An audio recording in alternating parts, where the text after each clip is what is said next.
Definitely ধরুন কেন এটা প্রয়োজন।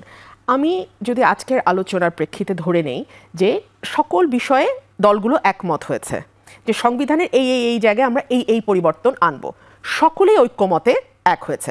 আবার পরবর্তীতে আমরা গণভোটে দিলাম, মানুষও সেটার সাথে সংহতি প্রকাশ করলো, কিন্তু যতক্ষণ পর্যন্ত সেটা সংশোধিত না হয়ে আসছে সংবিধান, পার্লামেন্টের হাত বন্ধ করে দিতে পারবেন না।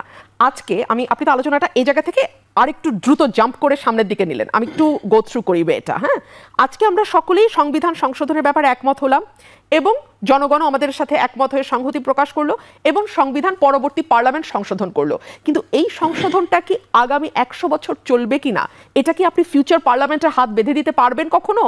আপনি কখনো পারবেন না। প্রতি 5 বছর পর পর নতুন সরকার আসবে এবং প্রতি 5 বছর পর পর 2/3 সংসদ সদস্য, আমি কোনো দলের বলছি না, 2/3 সংসদ সদস্য যদি মনে করেন অ্যাজ পার 142 এখন পর্যন্ত অ্যাজ অন টুডে যা 2/3 সংসদ সদস্য যদি মনে করেন সংবিধানে যে কোনো সময় যে কোনো পরিবর্তন আনা যায়, এখন ফিউচার পার্লামেন্ট যদি মনে করে যে না আমার 2/3 মেজরিটির যেই একটা বাইন্ডিংস আছে আমি সেটাও রাখবো না, আমি সিম্পল মেজরিটি দিয়ে সংবিধান চেঞ্জ করার প্রভিশন আনবো, সেটাও যদি 2/3 মেজরিটি মনে করে যে তারা সিম্পল মেজরিটি দিয়ে করবে।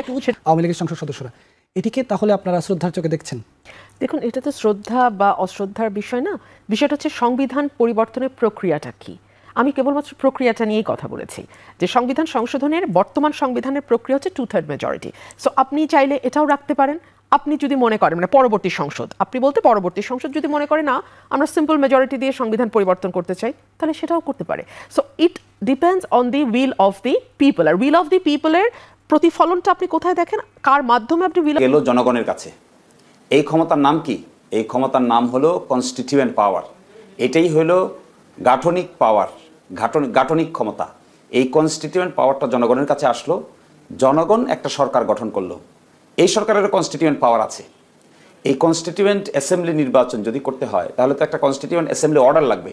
এই কনস্টিটিউয়েন্ট অ্যাসেম্বলি অর্ডারটা সরকার কিসের বলে দিবেন হলো জনগণ থেকে প্রাপ্ত যে পাওয়ার সরকার পেয়েছে, ইট ইজ ভেরি স্ট্রং পাওয়ার।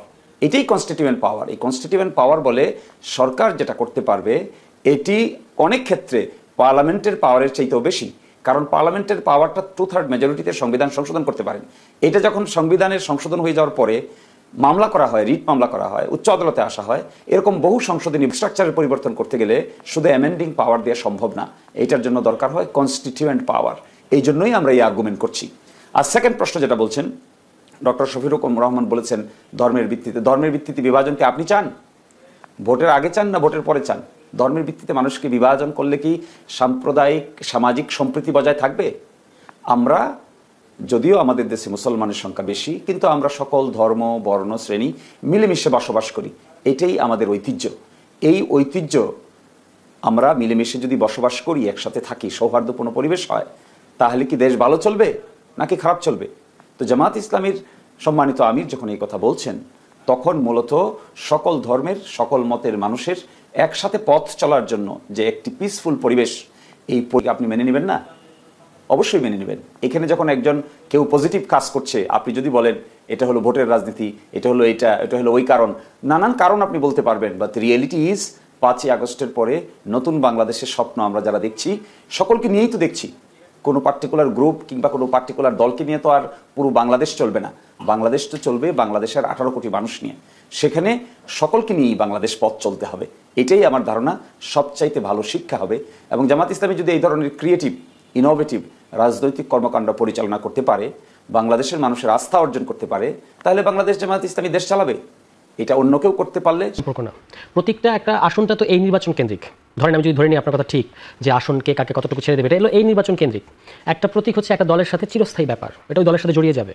ফলে আপনি তো ধরেন আমাদেরকে যে সকল প্রতীক দেওয়া হচ্ছে বা অফার করা হচ্ছে, আলু, পেঁয়াজ, থালা বাসন, তারপর হচ্ছে আপনার এই ধরনের মানে এটা পিওর মানে মস্করা করা হচ্ছে আর কি। তো এটা তো মানে যে কোনো দল রিয়াক্ট করবে খুব স্বাভাবিক। এবং এখন পর্যন্ত আপনি দেখবেন যে নির্বাচন কমিশন কোনো আইনি কিংবা সাংবিধানিক যুক্তি দেখায় নাই। তারা বলেছে, পরিষ্কার বলেছেন যে ওই সিসি যে আমরা কী কারণে শাপলা দেবো না এটা আমরা ব্যাখ্যা করবো না।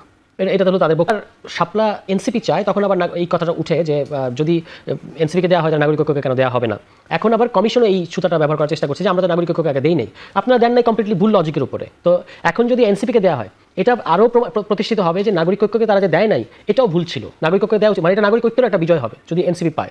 এখন এইটা হচ্ছে আমাদের বক্তব্য যে শাপলার ক্ষেত্রে আপনি যে যুক্তিগুলো দিলেন যে এটা অমুক প্রতিষ্ঠানের লোগোতে আছে, তো ধানের শীষও আছে, ধানের শীষ পুলিশের লোগোতে আছে, তারপর আপনার ইগল আছে, ইগল হচ্ছে এবি পার্টির মার্কা, সেটা আছে বিমানে, তারপর আপনার দাড়িপাল্লা তো মহামান্য আদালতের সাথে, কলম আর মোবাইলও চেয়েছিলেন প্রথমে, এটা পরবর্তীতে আমরা আবার চিঠি দিয়ে বলেছি যে না কলম আর মোবাইল না, আমাদেরকে শাপলা, লাল শাপলা অথবা সাদা শাপলা। তিন শাপলার মধ্যে পার্থক্য কি? পার্থক্য হচ্ছে যে আপনি যদি বলেন যে এটা হলো নকশা, যেমন আমাদের জাতীয় প্রতীক বিধি আছে 1972, সেখানে একটা বিশেষ কালারের, আপনাকে যদি ধরেন সাদা শাপলা দেওয়া হলো, আপনি কি নির্বাচনে ভোটের দিন সাদা শাপলা এভাবে স্লোগান দেবেন? না, আমি শাপলা বলবো, এটা আমার রাজনীতি, আমি শাপলা বলবো। কিন্তু সাদা শাপলা আমরা এই কারণে বলেছি যে আপনি বলতে পারবেন না যে জাতীয় প্রতীকের যে লজিকটা এটা আপনি দিতে পারবেন না, কারণ জাতীয় প্রতীকের মধ্যে পানিতে ভাসমান শাপলা আছে, পানিতে ভাসমান শাপলা, আমরা চেয়েছি শাপলা, দুটোর মধ্যে পার্থক্য আছে না? আমরা বলি না ব্যালটের মধ্যে পানিতে ভাসমান শাপলা থাকবে, আমরা বলেছি শুধু শাপলা থাকবে। লাল শাপলা মানে হচ্ছে লাল শাপলা আপনি দেখবেন শেপ এবং এটা দেখতে অন্যরকম, আমরা বলেছি আপনি আমাদেরকে ডিস্টর্টেড শাপলা দেন, কোনো অসুবিধা নাই, মানে যেটা জাতীয় প্রতীকের সাথে মেলে না। আপনি দেখবেন যে সবুজ আর লাল রং থাকলেই কি একটা পতাকাকে আমরা জাতীয় পতাকা বলতে পারবো? ধরেন একটা পতাকার মধ্যে সবুজ এবং লাল রং আছে, ওটা কি জাতীয় পতাকা হয়ে যায় বাংলাদেশের? হবে না। একটা সুনির্দিষ্ট শেপ এবং সুনির্দিষ্ট নকশা আছে, এটা হলো আমাদের যে জাতীয় যে প্রতীক বিধি, সেখানে সুনির্দিষ্টভাবে এটা নথিবদ্ধ করা আছে। আসলে জাতীয় প্রতীকের মূল অংশটাই শাপলা, মূল অংশ না, অনেকগুলো অংশের মধ্যে একটা অংশ, প্রমিনেন্ট অংশ আপনি বলতে পারেন, কিন্তু এটা দেওয়া যাবে না, জাতীয় প্রতীকের প্রমিনেন্ট অংশ কোনো দলকে দেওয়া যাবে না, এটা কোথায় লেখা আছে? এটা কোথাও লেখা নাই, ফলে যেটার আইনি ইয়ে নাই। আমি অ্যাটর্নি জেনারেল কিন্তু বলেছেন আইনি ইয়ে নাই। আমি একটু রুমিন আপার কাছে আসতে চাই। আপা, শিবিরের সেক্রেটারি জেনারেল বলেছিল জামাত অন্তত 160টি আসন পাবে, আবার এনসিপি নেতা নাসিরউদ্দিন পাটোয়ারি বলছে তারা 150 আসন পাবে, যদি আগে 300 আসনের কথা বলেছিল, এখন বলছে 150 আসন পাবে। তো আমি যদি 150 এবং 160 যোগ করি তাহলে 310 আসন হয়ে যায়, বা আমাদের সংসদে তো আসন আছে 300টি। বিএনপি কি এই আসন যোগ বিয়োগের খেলা কি পিছিয়ে পড়লো তাহলে? না, দেখুন, পলিটিক্সে রেটরিক থাকবে এবং নির্বাচন যত এগিয়ে আসবে যেই দল যার যার পক্ষে তার মতো করে কথা বলবে। আমরা অনেকগুলো জরিপের মধ্যে প্রকাশিত হতে দেখেছি, আপনারা লক্ষ্য করেছেন জরিপে যেই ফর্মুলা ইউজ করা হোক না কেন বা যেই সংগঠনেরই জরিপ হোক না কেন, বিএনপি অনেক ব্যবধানে এগিয়ে আছে। সো এটা আসলে আমাদের আসন নিয়ে বা এতগুলো আসন আমরা পেতে যাচ্ছি এটা বলবার কোনো অর্থ নাই। 41% বনাম 31%, 41% অনেক ব্যবধান, অনেক ব্যবধান। কারণ আপনি যেই ব্যবধানে ছিল আগে সেখান থেকে মনে হচ্ছে না ব্যবধান কমে এসেছে? আপনি যদি ব্যবধান কমে এসেছে, নিশ্চয়ই ব্যবধান কমে এসেছে, এবং আপনি যদি পিআর পদ্ধতি ধরেন তাহলে এই ব্যবধান খুব বেশি ব্যবধান না। কিন্তু ফার্স্ট পাস দ্য পোস্টে যদি যান তাহলে আপনারা নিশ্চয়ই দেখেছেন 2008-এর নির্বাচনে যে পার্সেন্টেজে ডিফারেন্স খুব বেশি না, কিন্তু আসন সংখ্যায় দেখা গেছে অনেক বেশি ডিফারেন্স হয়ে যায়। সো 41% কিন্তু হিউজ, এত বেশি মানে পপুলার ভোট কিন্তু অতীতে অন্য কোনো বড় দলের মধ্যে আমরা খুব বেশি দেখি না। শুধু 8-এ বোধহয় ওটা ছিল আপনার কি বলে আওয়ামী লীগ, কিন্তু এর আগে এরকম হয়নি। সো সেই দিক থেকে আপনি যদি বিবেচনা করেন আওয়ামী লীগ তো এই মুহূর্তে মাঠে নাই, কিন্তু আওয়ামী লীগের ভোটটা তো কোনো না কোনো পক্ষের কাছে যাবে, একটা অংশ কোথাও যাবে না ফর শিওর, তারা নৌকা ছাড়া আর কোনো প্রতীকেই ভোট দেবেন না, সেই অংশটাকে আমি বাদ দিয়ে বাকি যে অংশটা তারা তো হয়তো জামাতে কেউ ভোট দেবে, কেউ এনসিপিকে দেবেন হয়তো বা, কিংবা কেউ হয়তো ধানের শীষে ভোট দেবেন। সো প্রত্যেকেরই কিন্তু তার রেশিও অনুযায়ী বেড়েছে। এখন জামাতের যেই উল্লম্ফনটা আমরা লক্ষ্য করছি সেটা অনেকগুলো কারণে হতে পারে, সেই ব্যাখ্যা আমার মনে হয় শিশির মনির দিলেই ভালো হয়। তবে আপনি একটা জরিপের কথা বলছেন, সকল জরিপে কিন্তু এরকম উল্লম্ফন আমরা দেখি নাই, কারণ একটা জরিপ অনেক কিছুর উপর নির্ভর করে। আপনি কোন এলাকায় সেই জরিপটি করছেন বা কোন বয়সের মানুষের মধ্যে জরিপ হচ্ছে, আপনি গ্রামে করছেন না শহরে করছেন, সেটারও একটা প্রভাব আছে। সো শিক্ষিত মানুষ নাকি কম শিক্ষিত মানুষের উপর জরিপ চালাচ্ছেন সেটার একটা প্রভাব আছে, প্রান্তিক মানুষের কাছে জরিপ করছেন নাকি সমাজের কোন সেকশন মানুষের উপর আপনি জরিপ করছেন সেটার একটা প্রভাব আছে। একটা জরিপের আসলে অনেকগুলো ব্যাপার থাকে এবং অনেক সময় দেখা যায় যে জরিপে যাই আসুক না কেন, আসল খেলা যেটাকে নির্বাচন বলি আমরা, সেখানে গিয়ে অনেক কিছুই ওলট পালট হয়ে যায়। এখানেও তো আমরা দেখছি যে জামাতের পক্ষ থেকে এরই মধ্যে নির্বাচনের বিভিন্ন প্রতিশ্রুতি দেওয়া হয়ে গেছে, সংসদ সদস্যরা ট্যাক্স ফ্রি গাড়ি নেবেন না, আসন ভিত্তিক প্রার্থিতা ঘোষণা হয়ে গেছে, জামাতের প্রার্থীরা যাচ্ছেন এলাকায় প্রচারণা চালাচ্ছেন, গণসংযোগ করছেন, বিএনপির এখনো প্রার্থী ঘোষণা হলো না, পিছিয়ে পড়লো না? আমার তো মনে হয় যে বিএনপি পিছিয়ে পড়েনি। কেন পড়েনি? বিকজ প্রতিটা আসনেই কিন্তু মিনিমাম 3 থেকে 5 জন আছে কম্পিটেন্ট, যারা সংসদ সদস্য হিসেবে এলাকায় লড়াই করতে পারে। সো প্রত্যেকেই কিন্তু তার জায়গা থেকে মাঠে কাজ করছে। সেইখানে আমরা যেটা লক্ষ্য করি যে এতে কিন্তু নেগেটিভ কিছু হয় না, বরং পজিটিভই হয়। প্রত্যেকে যার যার তরফ থেকে বলছে ধানের শীষের মার্কা যে পাবে তার পক্ষে আপনারা ভোট দেবেন, এবং ধানের শীষের মার্কা যে পাবে তার বাইরে যদি কেউ দলের ভেতর থেকে গিয়ে কাজ করতে চায় বা অন্যরকম কোনো দলের নির্দেশের বাইরে গিয়ে কাজ করে, দল কিন্তু তার ব্যাপারে খুব শক্ত ডিসিশন নেবে। এটা অলরেডি দল এই মেসেজটা সকল স্তরে দিয়ে দেওয়া হয়েছে। ছেড়ে দিতে বলা হয়, আপনি কি ছেড়ে দিবেন? এটা তো একেবারেই ব্যক্তিগত প্রশ্ন, এটা তো আপনি করতে পারেন না, এটা ভবিষ্যতে বলবে। এই প্রশ্নটি আমি শিশির মনিরকে বলবো, যেহেতু জামাতের পক্ষ থেকে বলা হয়েছে যে 100 আসন ছেড়ে দেওয়া হবে নির্বাচনে, জামাতের সেক্রেটারি জেনারেল বলেছেন। জনাব শিশির মনির, আপনার কাছে আমার প্রশ্ন হচ্ছে যে কাদেরকে আসলে ছেড়ে দেওয়া হবে? যদি এই 100 আসনের ভিতরে আপনার আসনটি পড়ে যায় তাহলে আপনার প্রতিক্রিয়া কি হবে?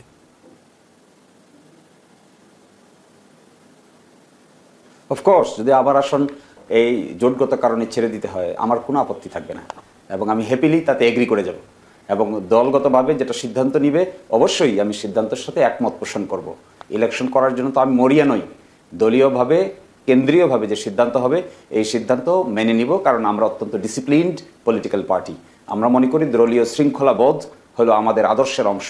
সুতরাং কোনোভাবেই কোনো কারণেই কখনোই আমরা দলীয় শৃঙ্খলার বাইরে এক বিন্দু পরিমাণে যাব না। 100 আসন কাদেরকে দেওয়া হবে?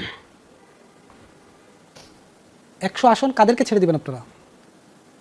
দেখুন, এটা তো স্পষ্ট করা হয়নি। আমাদের যে সেক্রেটারি জেনারেল বলেছেন যে 100 কারা কারা শেষ পর্যন্ত জোটে থাকবে, এটা তো এখনো সুনির্দিষ্টভাবে স্পষ্ট হয়নি। যখন স্পষ্ট হবে তখন কোথায় কে কেমন ক্যান্ডিডেট আছেন, কোন ক্যান্ডিডেটের বিজয়ের বেশি সম্ভাবনা থাকবে, এই সম্ভাবনা দেখেই এই আসন কাকে কোথায় ছাড়া হবে এটি নির্ধারণ করা হবে। নিশ্চয়ই জরিপ আছে, জামাতের পক্ষ থেকেও বিভিন্ন আসনে ইন্টারনাল জরিপ আছে, এক্সটার্নাল জরিপ আছে। আমি এই জরিপগুলোকে সামনে রেখে দিতে চাচ্ছি, বিরতির পর আপনাদের তিনজনের সঙ্গে যুক্ত হবে। তবে শুরুতে প্রশ্ন আমার থাকবে সারওয়ার তুষারের কাছে, সে পর্যন্ত একটু বিরতি নিচ্ছি। দর্শক সঙ্গে থাকুন। স্বাগত আরেকবার, দেখছেন এখন প্রকাশ।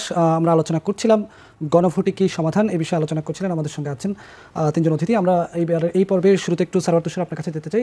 কিছুদিন আগে আমরা দেখলাম যে গণসংহতি আন্দোলন, এবি পার্টি, এনসিপি সহ কয়েকটি মধ্যমপন্থী দল নিয়ে আপনারা বৈঠক করছেন, আপনারা একটি জোটের রূপরেখা সম্ভবত দাঁড়ানোর চেষ্টা করছেন। আপনাদের মধ্যে কি আসন ভাগাভাগি বা কে কত আসন পাবে এই আলোচনাগুলো শুরু হয়েছে, না কি ধরনের আলোচনা করছেন এখন? না, এটা আসন ভিত্তিক না, কিন্তু একটা জিনিস আছে, যেমন আমরা বলেছি যে আমরা পলিটিক্সে আলাদা ব্লক হতে চাই। যেমন বিএনপির নেতৃত্বে একটা জাতীয়তাবাদী ব্লক আছে, আওয়ামী লীগের নেতৃত্বে এখন তারা নাই, কিন্তু তাদের নেতৃত্বে একটা ফ্যাসিবাদী ব্লক ছিল সবসময়। জামায়াত ইসলাম অন্যান্য ইসলামপন্থী শক্তিগুলোকে নিয়ে এক জায়গায় আসার চেষ্টা করছে। তো আমাদেরও চেষ্টা থাকবে, এটা খুব স্বাভাবিক রাজনীতিতে, যে আমরা এটা শুধু আসনের ব্যাপার না বা শুধু ইলেকশনের ব্যাপার না, যারা মধ্যমপন্থী গণতান্ত্রিক শক্তি তাদেরকে নিয়ে একটা জায়গায় আসে। আদারওয়াইজ সবসময় দুই মেরুকরণ হয়ে যাবে দুই দিকের, একটা বিএনপির নেতৃত্বে আর একটা জামায়াত ইসলামের নেতৃত্বে। আমরা তো সেটা বহুদলীয় গণতন্ত্রতে সেটা না, এখানে অনেকগুলো ব্লক থাকা উচিত। তো এই কারণে যাদের সাথে আমরা বসেছি, আপনি যেটা উল্লেখ করলেন, তাদের সাথে আমরা বসেছি সংস্কার বাস্তবায়ন নিয়ে আমরা কীভাবে কাছাকাছি আসতে পারি। আমরা দেখতে পাচ্ছি যে জুলাই সনদ হয়ে গেছে, কিন্তু সংস্কার বাস্তবায়নের পদ্ধতি নিয়ে আসলে সবাই আমরা যে চাচ্ছি একই জিনিস, যে জনগণের অভিপ্রায়টা গুরুত্ব পাক, কিন্তু ভিন্ন ভিন্ন পদ্ধতির কথা বলছি, যে কারণে কমিশনের একটা ডেডলক সৃষ্টি হয়েছে। এটা কাটানোর জন্য আমরা মূলত বসেছি, এবং এটা আলোচনার অগ্রগতি হলে এটা আরো দূর যেতে পারে, এটা তো সময় বলবে। জোট হওয়ার সম্ভাবনা আছে? কোনো কিছুই পলিটিক্সে তো কোনো কিছুই বন্ধ করে দেওয়া যায় না। এই ধরনের কি কোনো সম্ভাবনা আছে আপনারা বিএনপির ব্লকে ঢুকে যেতে পারেন কিংবা জামাতের ব্লকে? না, এরকম কোনো সম্ভাবনা নাই। জামাত বা বিএনপি কোনো সম্ভাবনা নাই? না না না, আমরা তো এই যে আমার একটি প্রশ্ন, যে এর আগেও আমার এখানে সালাউদ্দিন সিফাত এসেছিল, এনসিপি নেতা, তাকে আমি এই প্রশ্নটি করেছিলাম যে আপনারা যে মধ্যম পন্থার ধারণা নিয়ে আসছেন সামনে, বিএনপিকে বলা হয় বাংলাদেশের প্রথম মধ্যম ডানপন্থী দল, জিয়াউর রহমান যে ধারণা নিয়ে এসেছিলেন, আর জামাত তো এখন শরিয়া ভিত্তিক জায়গা থেকে সরে এসে জামাতও মধ্যমপন্থী দল হয়ে যাওয়ার চেষ্টা করছে। সেই জায়গায় আপনারা কি আসলে স্পেস পাবেন মনে হচ্ছে? না, স্পেস তো আমরা বিভিন্ন জরিপের কথা এসে জরিপে তো দেখা যাচ্ছে আমাদের স্পেস আমরা পাচ্ছি কিনা। জরিপে তো দেখা যাচ্ছে যে এনসিপিকে কেন্দ্র করে যখন প্রশ্ন করা হচ্ছে তখন মানুষ সাড়া দিচ্ছে। নিশ্চিতভাবে এটা নতুন দল 8% থেকে কিন্তু 5% না, কমবে বাড়বে। ধরুন বিএনপিরও জনপ্রিয়তা বেড়েছে কমেছে, এরকম আছে না, কমবে বাড়বে, এটা হলো একটা অনগোয়িং প্রসেস। আপনি পলিটিক্সে থাকলে আপনি ধরেন বিএনপি 2001 থেকে 6 শাসনের অনেক ব্যাপারে মানুষের আপত্তি আছে, কিন্তু পরবর্তীতে এখন আবার অনেক মানুষ বিএনপির পক্ষে রায় দিচ্ছে না, এই যে বিভিন্ন জরিপে। এটা হচ্ছে আপনার পলিটিক্সের সর্বশেষ অবস্থায় মানুষ সবসময় বিবেচনা করবে। আমরা একটা মাত্র 6 মাস 7 মাস একটা দল হয়েছে, এবং 1 বছর হওয়ার আগেই আমাদেরকে ইলেকশন ফেস করতে হবে, একটা মেজর চ্যালেঞ্জ একটা দলের জন্য। তবু যে আমরা জুলাই পদযাত্রার মধ্যে দিয়ে যে সারা দেশে 60টা জেলে আমরা গেলাম, সেখানে যে ধরনের সারা দেখেছি আমরা, এটা তো অবশ্যই ইন্সপায়ারিং। এবং মানুষ তো চাচ্ছে যে নতুন দল আসুক। বিএনপি একটা অনেক পুরনো দল, জামায়াত ইসলামী একটা দল, এখন নতুনরা আসুক, এটা তো সবাই চায়। সেখান থেকে অবশ্যই আমি মনে করি যে এনসিপির সামনে আরো অনেক সুযোগ আছে। আমি রুমিন ফারহান আপনাকে দিয়ে শেষ করবো, তবে শিশির মেনন ভাই হয়ে একটু আসি। শিশির ভাই, আপনার কাছে একটু প্রশ্ন হচ্ছে, জামাত তো অনেক ইস্যুতেই এখন রাজপথে সক্রিয় রয়েছে, সেটি হচ্ছে যে এই যে পিআর ইস্যুতে, আজকে সালাউদ্দিন সাহেব বলেছেন যে পিআর ইস্যুতে যারা আন্দোলন করছে তাদের মধ্যে আওয়ামী লীগের বাতাস তিনি লক্ষ্য করতে পারছেন। আসলে কি আওয়ামী লীগের কর্মকাণ্ডের বাতাসেই জামাত এই পিআর ইস্যু সামনে এনেছে? আর পিআর ইস্যুর আসলে চূড়ান্ত পরিণতি আসলে কি? আসলে কি আপনারা এই ধরনের কোনো আশার আলো দেখছেন, নাকি এটা এক ধরনের বার্গেনিং টুলস হিসেবে আপনারা ব্যবহার করছেন?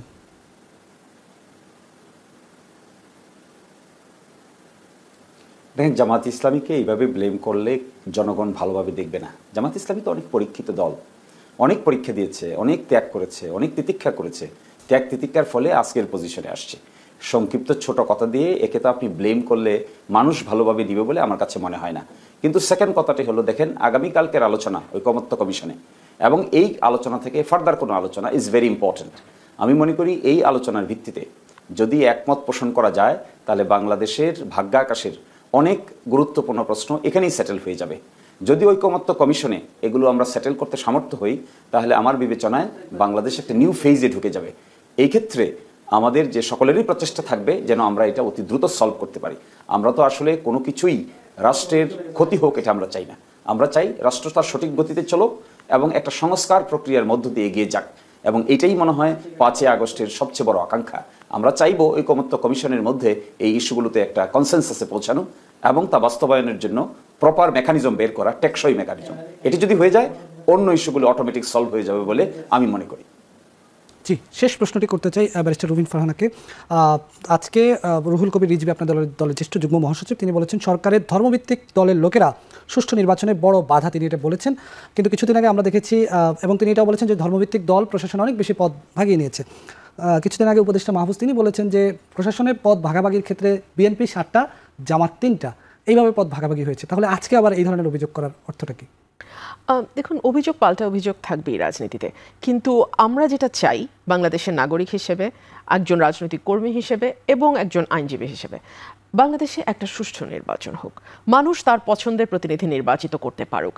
এখন প্রশাসনে জামাত আছে না বিএনপি আছে নাকি অন্য কোনো পলিটিক্যাল পার্টির অ্যাফিলিয়েশন আছে, এরকম কেউ আছে, সেটা যদি একপাশে সরিয়ে রাখি, যেই থাকুক ব্যক্তি, চেয়ার যদি সঠিকভাবে কাজ করে, নির্বাচন কমিশন যদি তার দায়িত্ব সঠিকভাবে পালন করে, আইন শৃঙ্খলা রক্ষাকারী বাহিনী যদি তার দায়িত্ব সঠিকভাবে পালন করে, এবং রাজনৈতিক দলগুলো প্রত্যেকেই যদি যার যার প্রার্থী এবং কর্মী সমর্থক এবং ভোটারদেরকে অ্যাটলিস্ট পলিটিক্যাল ভায়োলেন্স যেটা আমরা নির্বাচনের সময় দেখি সেখান থেকে সরিয়ে একটা মোটামুটি শান্তিপূর্ণ পরিবেশ বজায় রাখতে পারে, তাহলে আমি মনে করি আগামী নির্বাচনটা কিন্তু খুবই উৎসবমুখর হবে। এবং আপনি দেখেছেন নিশ্চয়ই যে এত বেশি সংখ্যক মানুষ, সম্ভবত অলমোস্ট 90% মানুষ কিন্তু ভোটার যারা, তারা ভোট দিতে চাইছে এবার। এত বিপুল সংখ্যক মানুষেরও ভোটের ব্যাপারে উৎসাহ কিন্তু আমরা অতীতে দেখি নাই। মাঝখানে তো আসলে দীর্ঘ সময় কিছু হয়ই নাই ভোট, তার আগেও 8-এর আগেও যদি আমরা দেখি এত বিপুল সংখ্যক ভোটার ভোট কেন্দ্রে যাবেন, এটা কিন্তু অনেক বছর পর বাংলাদেশে আমরা আবার দেখতে পাচ্ছি। সো আমরা মনে করি যে যে যার যার জায়গায় থেকে যদি দায়িত্ব সঠিকভাবে পালন করে সেটাই খুব গুরুত্বপূর্ণ। এখানে নির্বাচন কমিশন আছে, এখানে রাজনৈতিক দল আছে, আইন শৃঙ্খলা বাহিনী আছে, ভোটার এবং প্রার্থী এবং রাজনৈতিক দলের নেতাকর্মী, প্রত্যেকে যদি অ্যাটলিস্ট তার জায়গা থেকে সঠিক এবং শান্তিপূর্ণ পরিবেশ বজায় রাখে, আমি মনে করি আগামী নির্বাচন ভালো হবে। তবে কে কতটা করবে সেটা আমরা জানি না। ভোটে তাহলে বিএনপির প্রধান প্রতিপক্ষ কে হবে, কাকে ধরে